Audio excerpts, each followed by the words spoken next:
Right, now that we have reviewed what the left arm does and the right arm does, now we must learn what to do with our hands. Now initially, I would ask you all to just point your hand out here with your thumb up, your left hand flat. That is, the back of the hand is flat, the thumb is up, and all you do from here is point your palm at the ground. Palm at the ground. Flat left wrist, palm at the ground. If you made it in the form of a fist, it would just do this. Right? Now, if I told you that that is all that your left hand does during the entire golf swing, you'd probably say, no, why? Now, let's get the right hand in the same condition, thumb up, flat right wrist there, and all we do here is bend the right wrist backward and put it back where it was. Just bend it backward, put it back where it was. And my friends, I'm happy to tell you that is all that the right hand does. But if we put those together, you see, it would look like that. This would be starting the backswing, and this would actually be what your hands do going through the golf ball. Now, from here, of course, the entire motion proceeds to the long, straight right arm down the line. All right, now let's examine that a little more closely as far as the left-hand condition. The key to understand here, if we look at the golf club, and incidentally, this training grip is really a very valuable training aid to teach you how to put your hands on the club.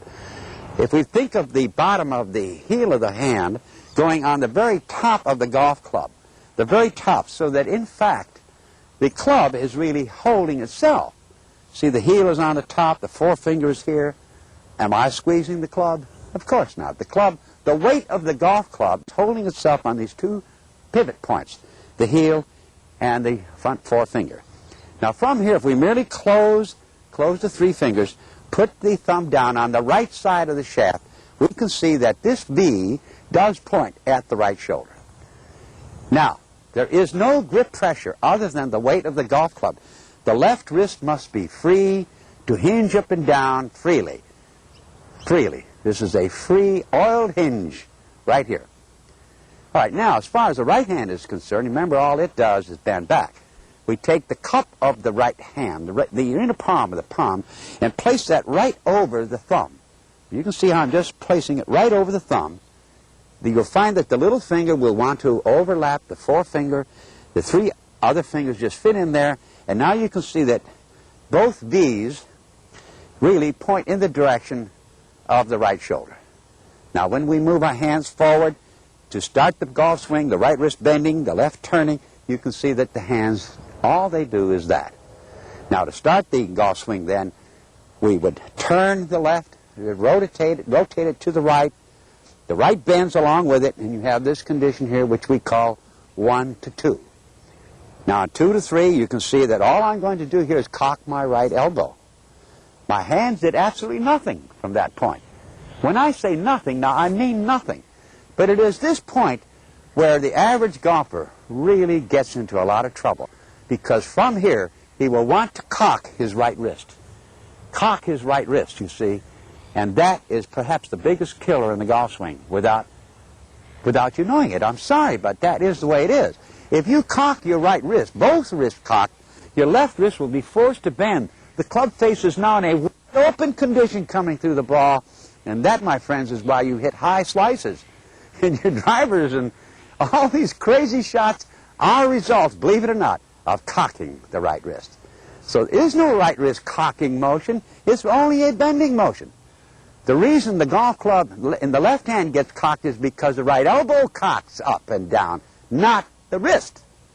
You understand that? So it's turn, cock the elbow, but not the wrist. So what did my right hand do at this point? The answer is nothing. Absolutely nothing. Once it bent back, it does nothing other than that.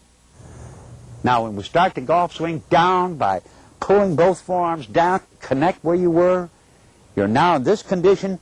You fire that right hand out. Try to undo the bend. You won't be able to undo it because your left hip will be pulling behind you, you see. You won't be able to undo it. As long as your left hip clears, your eyes follow the ball, you cannot possibly, what we call, throw it away. But there is the power, my friends, that most of you have been missing, perhaps all of your golfing lives. Ben Hogan made the statement that he wishes he had 3 right hands. Well, why? What would he do with 3 right hands if he had 3 right hands? What would you do with 3 right hands? Of course, that's ridiculous, but what he meant was he wishes he had the power of 3 right hands to hit that ball with. Hit it, hit it, hit it. You've been holding back all these years, and all that power was always there. Isn't that something? Isn't that something? Well, my friends, if you can do this, and combine the two, you have just added 30 to 40 yards to your tee shot.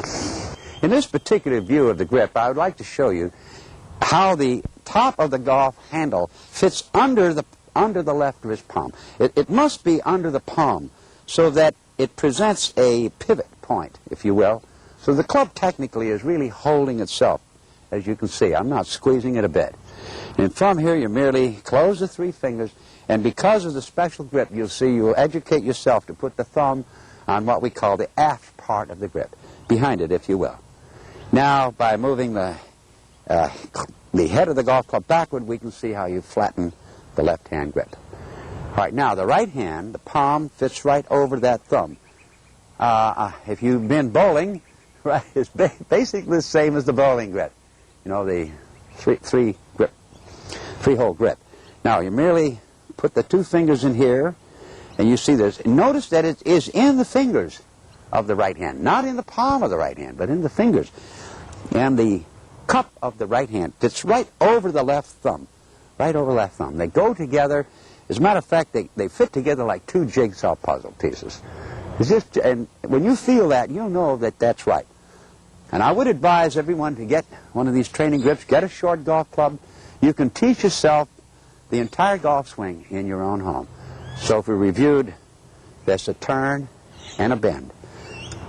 And then you just undo what you did as you go through the golf ball. That simple little motion, my friends, will do it all.